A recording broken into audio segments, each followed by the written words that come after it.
La sécheresse qui fait d'énormes dégâts, l'eau manque cruellement. Alors il y a les incendies bien sûr, mais aussi l'impact sur les récoltes qui entraîne une flambée des prix. Le pays n'avait pas connu une telle crise depuis plus de 50 ans. Sur place, Maryse Burgot, Laurent Desbois. Une grange de cartes postales dans l'état du Missouri, mais une récolte de maïs catastrophique. En 40 ans de moisson, cet agriculteur américain n'a jamais vu un tel désastre. Le manque de pluie depuis 3 mois et la vague de chaleur ont détruit 50% de son maïs.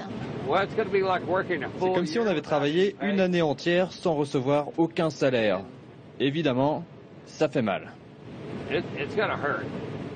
Billy Thiel vit dans l'un des 26 États décrétés en situation de catastrophe naturelle. C'est quasiment un tiers du territoire américain. Une crise aux conséquences planétaires. Ces États céréaliers sont les premiers producteurs et exportateurs de maïs au monde. Ça, c'est vraiment pas un bel épi. Il est beaucoup trop léger, il ne pèse rien. Et cette crise céréalière a des conséquences sur tout le reste de la filière agricole. Ce matin, ces éleveurs de bétail ont d'ailleurs la tête des mauvais jours. À cause des pâturages à sec et de la mauvaise récolte de maïs, ils vendent aux enchères leurs bêtes beaucoup plus tôt que prévu. Ils ne peuvent plus les nourrir. C'était une décision difficile à prendre, mais on n'a pas le choix. Résultat, la bourse de Chicago, où se négocie le prix des matières premières alimentaires, est en ébullition. Depuis juin, le maïs a augmenté de 45% et ce trader célèbre pour sa veste n'est pas très optimiste.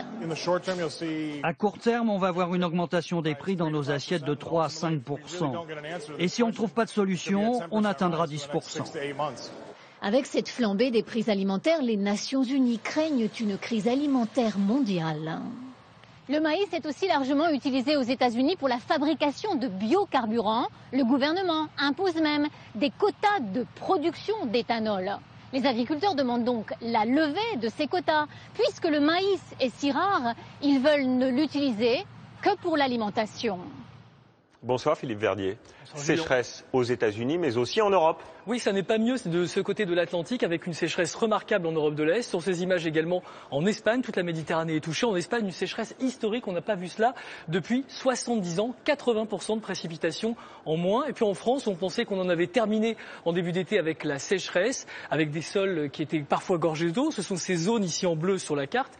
Eh bien, revirement de tendance depuis le début du mois. Regardez, ce sont les zones en rouge, des sols désormais secs sur le Massif central, dans le sud-ouest, des sols même arides en ce moment en Provence. Et ça n'est pas un hasard, il n'a quasiment pas plu depuis le début du mois en région parisienne, en Provence et également sur la Côte d'Azur, alors qu'en temps normal on pourra avoir 30 mm, 30 litres d'eau par mètre carré. Oui, ce qui est un peu paradoxal puisqu'on avait plutôt le sentiment cet été qu'il y avait beaucoup de pluie. Et c'est encore le cas ce soir avec des orages qui balayent la France, mais toute cette eau s'évapore très rapidement et ce qui nous attend ensuite, c'est une canicule qui va donc aggraver cette sécheresse avec des températures donc très élevées dès vendredi sur le centre et le sud-ouest du pays.